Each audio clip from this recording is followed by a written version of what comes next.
ரொம்ப நன்றி. ஏன்னா வெயில் வேற அடிக்குது, கடுமையான வெயில்.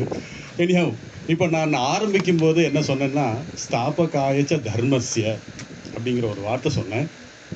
அதே மாதிரி கீதையில் பகவான் சொல்கிறாரு, யதா யதா ஹி தர்மஸ்ய கிளானிர் பவதி பாரதா அப்படின்றார். அதே மாதிரி சுவாமிஜி சொல்லும்போது சொல்கிறார், அவர் தர்மங்கிற வார்த்தை யூஸ் பண்ணலை, ஸ்ருண்வந்தி விஸ்வே அமிர்தஸ்ய புத்திரஹா அப்படின்னு சொல்லி ஆரம்பிக்கிறது. கிட்டத்தட்ட இதே பொருள் தான் அதுக்கு. இந்த தர்மங்கிற என்ன அப்படிங்கிற கேள்வியோடு நான் வரேன். தர்மம்னா என்ன? எதை ஸ்தாபிக்கிறதுக்காக வந்திருக்கார் குருதேவர், எதை ஸ்தாபிக்கிறதுக்காக பகவான் கிருஷ்ணர் வந்திருக்கிறார் அப்படிங்கிற ஒரு நிமிஷம் நம்ம யோசிக்கணும். இந்த எந்த சாஸ்திரம் எடுத்தாலும் சரி, நம்முடைய சாஸ்திரம் மட்டும் கிடையாது, எந்த சாஸ்திரம் எடுத்தாலும் சரி இதைத்தான் செய்ய வந்திருக்காங்க. தர்மத்தை நிலைநிறுத்துவதற்காக வந்திருக்கிறார்கள் அப்படின்னு சொல்லி சொல்கிறாங்க. அப்போ தர்மம்னா என்ன? நம்ம நினைக்கிற தர்மம் என்ன ஒருத்தருக்கு ஏதாவது உதவி பண்ணோம் தர்மம் பண்ணிட்டோம் அப்படின்னு நினைக்கிறோம். ஒருத்தருக்கு சாப்பாடு போட்டோம்னா அன்னதானம் பண்ணிட்டோம்னு நினைக்கிறோம். ஆனால் இந்த சாஸ்திரங்கள், புராணங்கள், உபனிஷத்துகள் என்ன தர்மம்னு எதை சொல்லுதுன்னா, நாம் எல்லோரும் தெய்வீகமானவர்கள், அதைத்தான் சொல்லுது. அந்த தர்மத்தை, ஏன் நீங்கள் தெய்வீகமானவர்களை, நாம் தெய்வீகமானவர்கள் என்பதை நாம் மறந்து விட்டோம். அதை நிறுவுவதற்காகத்தான் பகவான் ராமகிருஷ்ணர், பகவான் கிருஷ்ணர், சுவாமி விவேகானந்தர், இப்படி எல்லா மகான்களும் நீ தெய்வீகமானவன், நீ எங்கே போய் தெய்வீகத்திற்காக தேட வேண்டிய அவசியம் இல்லை, உன்னுள் இருக்கிறது, மனிதா நீ மகத்தானவன், பரம்பொருளில் உருவானவன், பாட்டெல்லாம் பாடுறீங்க நீங்க. ஸோ அந்த தர்மத்தை நிலை நிறுத்துவதற்காக நான் என்னுடைய தர்ம நிலையை நான் மறந்து விட்டேன், நான் தெய்வீகமானவன் என்பதை நான் மறந்து விட்டேன். அதை மீண்டும் ஞாபகப்படுத்துவதற்காகத்தான் மகான்கள் வந்திருக்கிறார்கள். அந்த வகையில் பகவான் ராமகிருஷ்ணர் வந்திருக்கிறார். அதுதான் முதல் நம்ம தெய்வீகமானவர்கள் என்பதை நாம் புரிந்து கொள்ள வேண்டும். அந்த தெய்வீகத்தை எப்படி நாம் அடைவது? ரெண்டாவது கேள்வி வருது. ஏன்னா தெய்வீகமானவன் தெரிஞ்சிச்சு எனக்கு, அதை எப்படி நான் வெளிப்படுத்துவது? அதுக்கு தான் நம்முடைய சாஸ்திரத்தில் பக்தி யோகம், ஞான யோகம், கர்மயோகம், ராஜயோகம் சொல்கிறாரு. பகவான் ராமகிருஷ்ணர் புதுசாக ரெண்டு யோகத்தை இன்ட்ரோடியூஸ் பண்ணியிருக்காரு. என்னன்னா, வியாகுலத யோகம், சேவா யோகம். ஏன்னா வியாகுலத யோகம் அவரே செஞ்சு காமிச்சார். எப்படின்னா, அவர் 17 வயசில் தட்சிணேஸ்வரத்துக்கு வந்துடுறாரு. கிட்டத்தட்ட 30 ஆண்டு காலம் தட்சிணேஸ்வரம் கோவில்லையே இருக்காரு. அவர் 12 வருட காலம் சாதனையில் கழிக்கிறார். அந்த 30 வருடத்தில், அவர் தட்சிணேஸ்வரம் வாழ்ந்த காலத்தில் 30 வருடத்தில் 12 வருடம் சாதனையில் கழிக்கிறார். அந்த முதல் 4 வருட சாதனை வியாக்குலத யோகம், இன்டென்ஸ் டிசைர் ஃபார் காட். அதாவது மனதில் மன ஏக்கத்தோடு ஒருவன் பிரார்த்தனை செய்தால் இறைவனை அடையலாம் என்பதற்காக அந்த வியாகுலத யோகம் என்ற விஷயத்தை பகவான் சொன்னார். அதுக்கப்புறம் என்னன்னா, சாஸ்திர சம்பிரதாயத்தின்படி எப்படி குருவோடு சாதனை செய்து இறைவனை அடைவதுன்னு 2வது ஒரு 4 வருட காலம் இருந்தார். அதுக்கப்புறம் நம்மளை மாதிரி பக்தர்களை கொண்டு வரணும் என்பதற்காக ஒரு நிறுவனத்தை தொடங்கணும் சொல்லி நரேந்திர சாதனை அப்படிங்கிற நானே பேரை வச்சுக்கிட்டேன் இதை. ஏன்னா ஒரு ஃபியூச்சர் ஒரு ஆர்கனைசேஷன் வரணுங்கிறதுக்காக. அதை யார் தொடங்கினது? பகவான் ராமகிருஷ்ணருடைய பேரிலே சுவாமி விவேகானந்தரை தொடங்கினார். அதனால் கடைசி 4 வருடம் அவர் நரேந்திர சாதனை. எப்படின்னா, இந்த நரேந்திர சாதனைங்கிறது சாதாரண விஷயம் கிடையாது. சாதாரண ஒருத்தனை ஒன்றுமே தெரியாதன்னா ஏதாவது சொல்லி கொடுத்துடலாம். எல்லாம் தெரிஞ்சவரை போய் சொல்லி கொடுக்குறது ரொம்ப கஷ்டம். யார்? சுவாமி விவேகானந்தர் சப்த ரிஷிகளில் ஒருத்தர். அவர் கீழே இறங்கி நம்ம லெவலுக்கு நமக்கு சொல்லிக் கொடுக்கணும்னா பகவான் எவ்வளவு கஷ்டப்பட்டிருக்காரு. அதனால் நரேந்திர சாதனை கடைசி 4 வருடம் அவர் செய்து, அதன் மூலமாகத்தான் அவர் இந்த நிறுவனங்களை தொடங்கினார். அதனால தான் சொன்னேன் நான், பகவான் ராமகிருஷ்ணருடைய 2 யோகம், ஒன்று வியாக்குலத யோகம், ஒன்று சேவா யோகம். இந்த சேவா யோகத்தில் தான் பகவான் சுவாமி விவேகானந்தர் இப்படி ராமகிருஷ்ண மிஷன், ராமகிருஷ்ண மடம் என்று தொடங்கினார். நான் அது அடுத்துக்கப்புறம் வரேன். ஸோ இப்படி அதே போல் அன்னை அவங்க சும்மா இல்லை, அவங்க ஒரு யோகத்தை சொன்னாங்க. ரொம்ப சிம்பிள், ஸ்மரண யோகம். நீ எந்த கஷ்டத்தில் இருந்தாலும் உன்னுடைய அன்னை நான் இருக்கிறேன் என்று நீ நினைத்து கொண்டால் போதும். ஆக சுவாமி விவேகானந்தர், அதாவது பகவான் ராமகிருஷ்ணர் 2 யோகத்தை இன்ட்ரோடியூஸ் பண்ணிட்டாரு. அன்னை சாரதை ஸ்மரண யோகம். நீ எந்த கஷ்டத்தில் இருந்தாலும் நான் உன்னுடைய அன்னை நான் இருக்கிறேன் அம்மான்னு சொன்னால் போதும், அதிகமாக ஒன்றும் பெரிய நம்ம மந்திரத்தெல்லாம் சொல்ல வேண்டாம் அப்படிங்கிற மாதிரி ரொம்ப ஷார்ட் சொன்னாங்க. ஸோ இந்த எந்த யோகத்திலேயாவது போய் நம் தெய்வீகமானவர்கள் என்பதை நாம் வெளிப்படுத்த முடியும். ஆக தர்மம் அப்படிங்கிறதுக்கு என்ன பொருள்? நான் தெய்வீகமானவன், அந்த தெய்வீகத்தை வெளிப்படுத்துவதற்கு இந்த யோகங்கள். அதுக்கப்புறம் தான் நம்ம செய்கின்ற வாழ்க்கை தர்ம வழியிலே வாழ்ந்து, தர்ம ரீதியிலே, அதாவது தர்ம வழியிலே வாழ்ந்து குரு கர்ம, அதாவது நமக்கு தர்ம வழியிலே வாழ்கிறது என்ன மூணாவது பாயிண்ட். பாயிண்ட் சொன்னது நாம் தெய்வீகமானவர்கள்ங்கிறது ஒரு தர்மம். அந்த தர்மத்தை வெளிப்படுத்துவதற்காக கர்மயோகம், பக்தி யோகம், ஞான யோகம். அதுக்கப்புறம் நம்ம வாழ்வது தர்ம வாழ்க்கை வாழ வேண்டும். அந்த தர்ம வாழ்க்கை வாழ்க்கை வேண்டும்னா என்ன?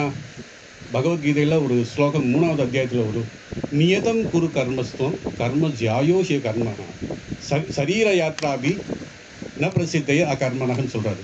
உங்களுக்கு கொடுத்த கர்மம், நீங்கள் எந்த இடத்துல இருக்கிறீங்களோ அந்த இடத்துக்கு, அந்த சூழலுக்கு தேவையான கர்மங்களை நாம் செய்து கொண்டிருக்க வேண்டும். ஒருவர் ஆசிரியராக இருந்தால் நல்ல ஆசிரியராக இருக்க வேண்டும். ஒருவன் இராணுவத்தில் இருந்தால் அவன் நல்ல ஒரு சிப்பாயாக இருக்க வேண்டும். அப்படி நல்ல ஒரு சமையல்காரனால நல்ல சமையல்காரனாக இருக்கணும். இப்படி யார் யார் எந்த எந்த இடத்துல இருக்கிறாங்களோ அவங்க டு தி பெஸ்ட் அது செய்கிறது தான் தர்மம். அதுதான் தர்மம் சொல்கிறான்.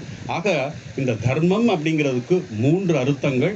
ஒன்று, நான் தெய்வீகமானவன், அந்த தெய்வீகத்தை வெளிப்படுத்துவது 2வது. 3வது, தர்ம வாழ்க்கையில் வாழ்ந்து நம்முடைய காரியங்கள், நமக்கு எந்த சூழலிலே, எந்த செயலிலே, எந்த இடத்திலே இருக்கிறோமோ அந்த இடத்தில் நம்முடைய செயல்களை எல்லாம் செய்வது தர்மம். இதுதான் தர்மத்தினுடைய விளக்கம். இனி அடுத்து வரேன். பகவான் ராமகிருஷ்ணனை பற்றி நம்ம நிறைய பேசுகிறோம். அதுக்கு முன்னாடி எத்தனையோ அவதாரங்கள் வந்திருக்காங்க, நம்ம எல்லாம் பார்த்துருக்கோம். இந்த அவதாரங்கள் என்ன செய்கிறாங்க?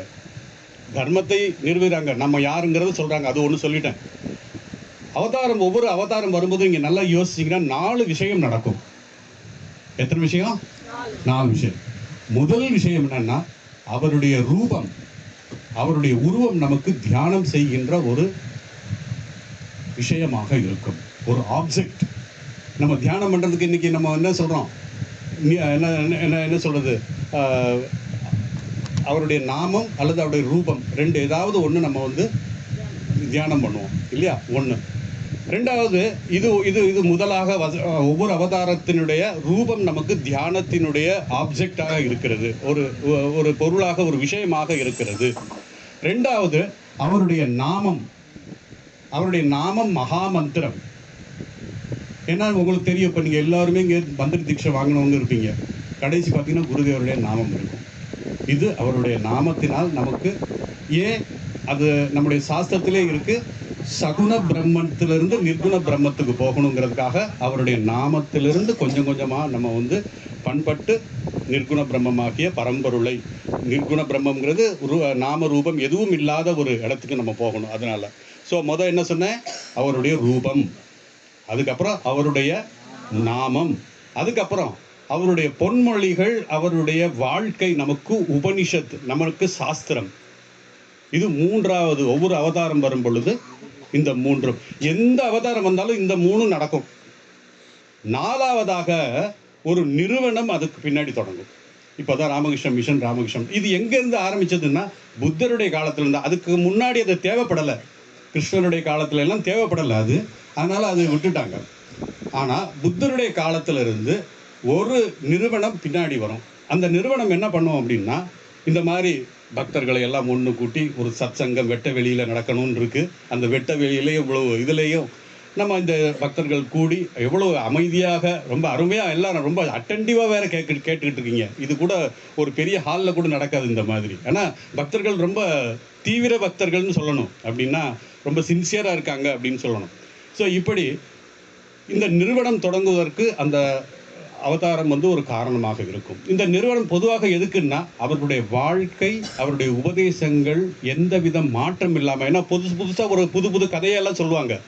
அதனால தான் நம்முடைய ராமகிருஷ்ண மடம், ராமகிருஷ்ண மிஷனில் அத்தாரிட்டி சொன்னால் தான் நம்ம அந்த நம்ம லிட்ரேச்சரில் வரும், இல்லைன்னா வராது. ஏன்னா புது கதையை ஒவ்வொருத்தர் உண்டாக்கி சொல்லிடுவாங்க. அதெல்லாம் இருக்கக்கூடாதுங்கிறதுக்காக ஆத்தன்டிக்காக யாரை ஆத்தரைஸ் பண்ணி சொன்னதோ அதை மட்டும்தான் நம்முடைய இருக்கும். ஆக ஒவ்வொரு அவதாரம் வரும் பொழுது இந்த 4 நிகழ்வுகள் 4 விஷயங்கள் நடக்கும் அப்படிங்கிறது சொல்கிறாங்க. ஸோ இந்த அவதாரத்தின் மூலமாக நான் சொன்ன மாதிரி நிர்குண பிரம்மத்திலிருந்து சகுண பிரம்மனுக்கு போகணும். இந்த சகுண பிரம்மத்தின் மூலமாக சகுண பிரம்மத்திலிருந்து நிர்குண பிரம்மம் அதுக்கு போகும் அப்படின்னு சொல்லி சொன்னேன். இந்த அவதாரம் வரும்பொழுது ஆக மொத்தம் இந்த 4 விஷயங்கள் நடக்குது.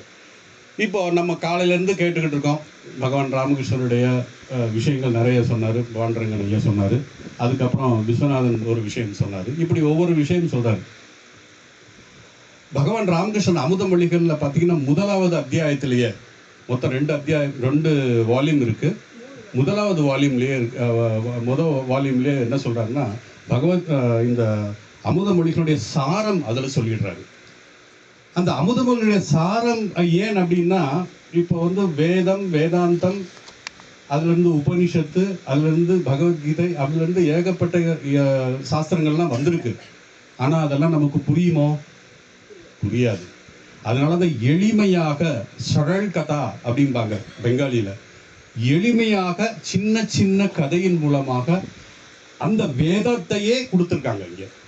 அதனால தான் கன்னடத்தில் என்னென்னா வேத வச்சனம்பாங்க அமுதமொழிகளில். வேத வச்சனம், வேத வச்சனம்னா வேதத்தினுடைய வார்த்தைகள் அப்படின்னு அர்த்தம். அதே மாதிரி நம்ம தமிழில் அமுத மொழிகள் அப்படின்னு சொல்லி. இந்த அமுத மொழிகள் அப்படி ஒரு சிறப்பு என்னென்னா பெரிய பெரிய விஷயத்தெல்லாம் ரொம்ப எளிமையாக சாதாரண மக்கள் புரிந்து கொள்வதற்காக அதை கிளம்ப சொல்லியிருக்காங்க. ஆனால் அப்படி சொல்லியும் நம்மளால் புரிஞ்சுக்க முடியல.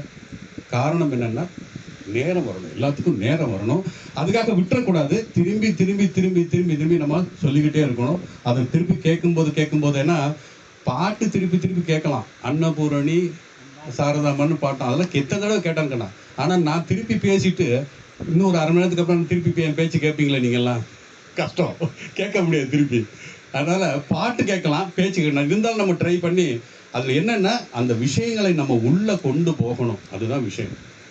அப்போது இந்த அமுத மொழிகளில் பகவான் ராமகிருஷ்ணர் நமக்கு ரொம்ப எளிமையாக விஷயங்கள்லாம் சொல்லிட்டாரு. 4 விஷயங்கள் அதில் சொல்கிறாரு. மொத்தம் 5 கட்டளை. அந்த 5 கட்டளை என்னென்னா நம்முடைய லட்சியம் என்ன, மனித வாழ்க்கையின் லட்சியம் என்ன? உங்களுக்கு எல்லாருக்கும் தெரியும், அவர் சொல்லியிருக்காரு மனித வாழ்க்கையின் லட்சியம் இறைவனை அடைவது. என்னென்ன பிஹெச்டி வாங்கினாலும் அதெல்லாம் லட்சியம் கிடையாது. என்னென்ன பெரிய பெரிய கம்பெனியில் சிஇஓவாக போனாலும் சரி, அதெல்லாம் லட்சியம் கிடையாது. என்ன லட்சியம்? இறைவனை அடைவது தான் மனித வாழ்க்கையின் லட்சியம் அப்படிங்கிறத நமக்கு ஃபிக்ஸ் பண்ணிட்டாரு.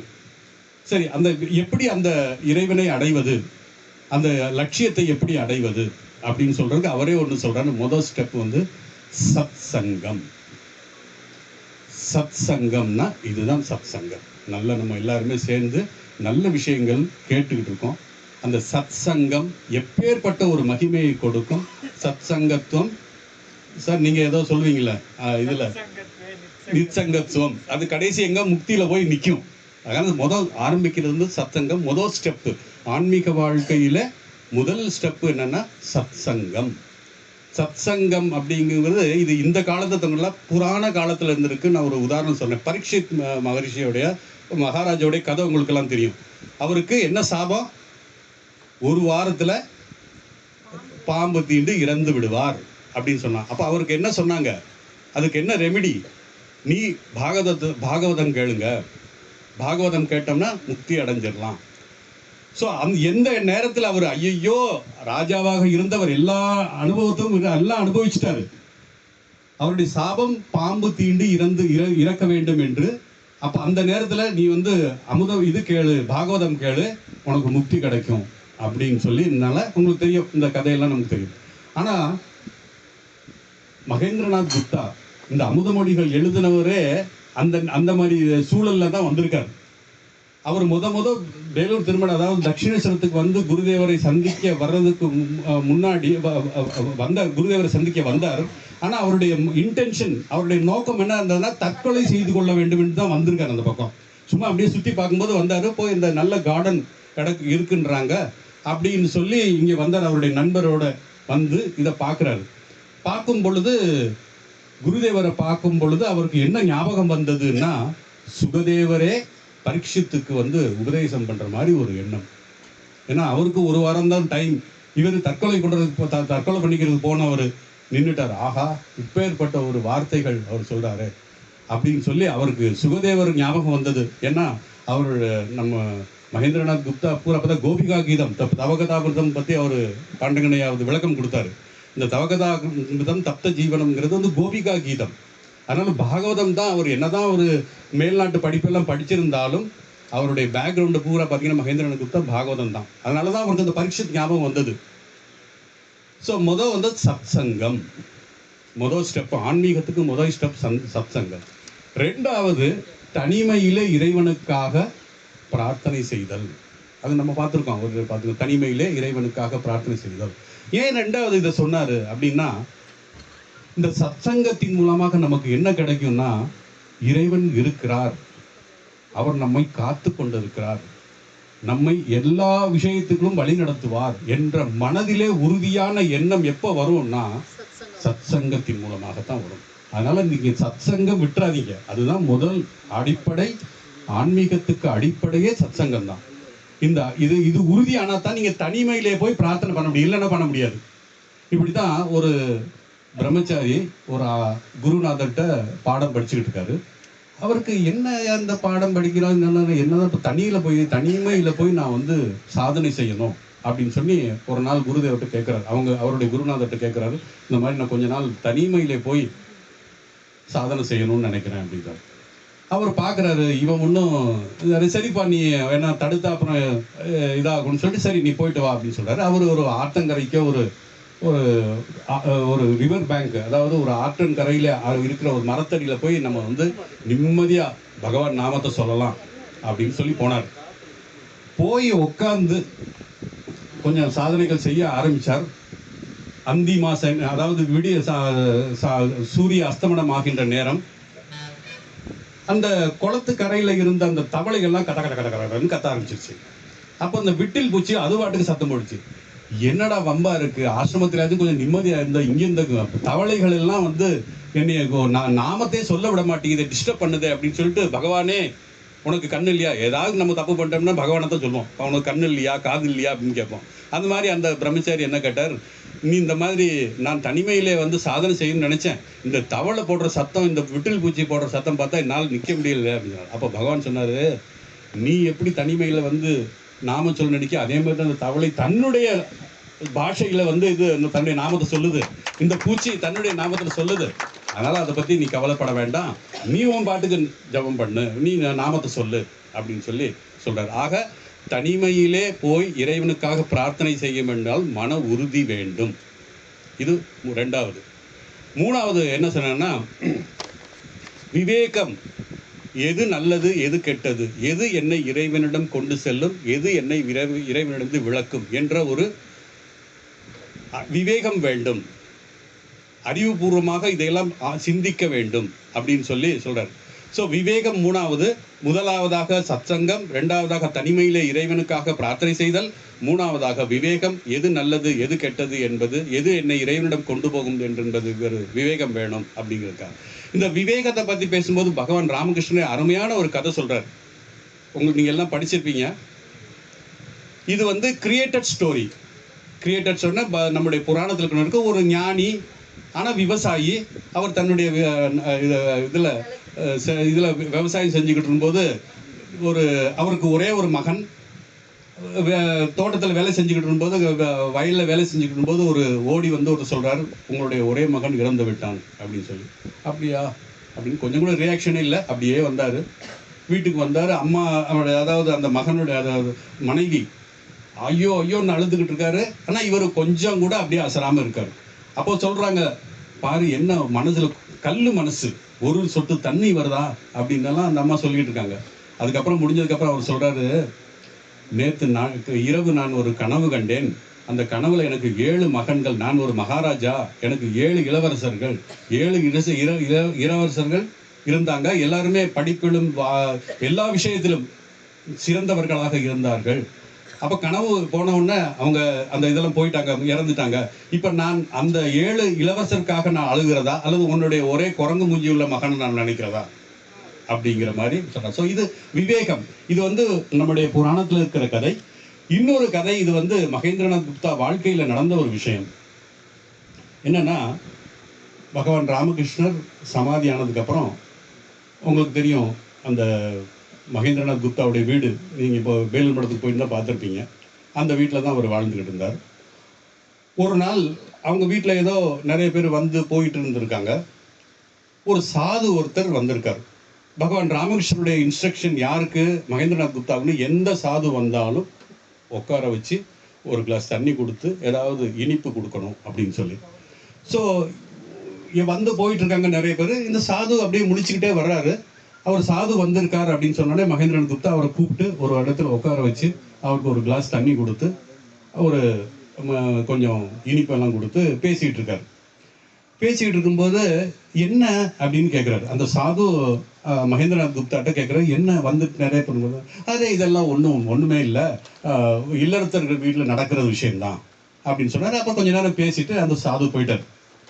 அதுக்கப்புறம் தெரியுது, அந்த சாது அன்னைக்கு மகேந்திரநாத் குப்தாவுடைய மகன் ஒருவன் இறந்திருக்கிறான். கொஞ்சம் கூட அந்த இது இல்லாமல் அந்த சாது வந்த உடனே இப்படி அவரை ரிசீவ் பண்ணி அவர்கிட்ட பேசிகிட்டு இருக்காரு. அது ஞானிகளுடைய லட்சணம். ஏன்னா மனித வாழ்க்கை ஒரு நிமிஷம் இருக்கும், அடுத்த நிமிஷம் என்ன ஆகும்னு தெரியாது. அந்த டிஸ்கிரிமினேஷன் இருக்கணும். ஆனால் பகவானுடைய நாமங்கள் நமக்கு எப்பவும் மனதில் இருக்க வேண்டும் அப்படின்னு சொல்லி, இது 3வது கட்டளை. அதாவது முதல் கட்டளை மனித வாழ்க்கை லட்சியம் இறைவனை அடைவது, 2வது கட்டளை சத்சங்கம், 3வது கட்டளை தனிமையிலே இறைவனுக்காக பிரார்த்தனை செய்வது, 4வது விவேக வைராகியம், 5வது கட்டளை உங்களுக்கு எல்லாம் தெரியும், பணக்கார வீட்டு வேலைக்காரி. நீ எப்பேற்பட்ட சூழ்நிலையிலும் இருக்கலாம், ஆனால் இது உனக்கு சொந்தம் அல்ல, உன்னுடைய சொந்த வீடு. சுவாமி விவேகானந்தர் அடிக்கடி பாடுற பாட்டு என்னன்னா, மனோ சலோ நிஜே நிகேதனே. மனோன்னா மனசே உன்னுடைய உண்மையான இடத்துக்கு தாய் வீட்டுக்கு போ. அது என்ன, பரம்பொருளுடைய இடம், அதுதான் நம்முடைய இடம். நாம் இறைவனிடமிருந்து வந்திருக்கிறோம், இறைவனிடம் போக வேண்டும். இதுதான் என்னுடைய, இதெல்லாம் 2 நாளைக்கு தான் அப்படின்னு சொல்லி அந்த பணக்கார வேலைக்காரி என்ன செய்வா, பணக்கார வீட்டு வேலைக்காரி என்ன செய்வா, எல்லாமே அந்த ஃப்ரிட்ஜு யூஸ் பண்ணுவான், அந்த ஏசி யூஸ் பண்ணுவான், வாஷிங் மிஷின் எல்லாமே யூஸ் பண்ணுவான். ஆனால் இதெல்லாம் என்னுடையது அல்ல, இது என்னுடைய கிராமத்தில் இருக்கின்ற இடம்தான். அதே மாதிரி பகவான் ராமகிருஷ்ணர் சொன்ன நமக்கு இந்த அருமையான 4 கட்டளைகள், 5 கட்டளைகள், 4 வழி, அந்த லட்சியத்தை அடைய 4 வழிகள் பகவான் ராமகிருஷ்ணன் சொல்லியிருக்கார். ஸோ இறைவனை அடைய வேண்டும் என்பதற்காக சுருக்கமாக அந்த அமுதமொழிகளுடைய சாரமாக இந்த 5 கட்டளைகள், இந்த 5 கட்டளையின் மூலமாக பகவானை அடையலாம் அப்படின்னு சொல்லியிருக்காரு. ஆக இந்த ராமகிருஷ்ணனுடைய 190வது ஆண்டு விழா, இந்த ஆண்டு விழாவிலே நாம் எல்லோரும் இங்கு சத்சங்கம், நல்ல விஷயங்களை கேட்டு அதை பற்றி சிந்தித்து அதன் மூலமாக நாம் தர்மம், நாம் யாரென்று தெரிந்து கொள்ளலாம், நான் யார், நான் தெய்வீகமானவன் என்பதை நாம் தெரிந்து கொள்ளலாம் என்ற விஷயத்தை நாம் இங்கு கேட்டுக்கிட்டு இருக்கோம். இந்த அறக்கட்டளையில் இருக்கின்ற எல்லா பக்தர்களுக்கும் பகவான் ராமகிருஷ்ணருடைய அருள் பரிபூர்ணமாக, அன்னை சாரதையுடைய அருள் பரிபூர்ணமாக, சுவாமி விவேகானந்தருடைய அருள் பரிபூர்ணமாக மட்டும் கிடைக்காமல் அவர்களை வழி நடத்த வேண்டும் என்று இந்த நல்ல நேரத்திலே நான் பிரார்த்தனை செய்து கொண்டு விடைபெறுகிறேன். நன்றி, வணக்கம்.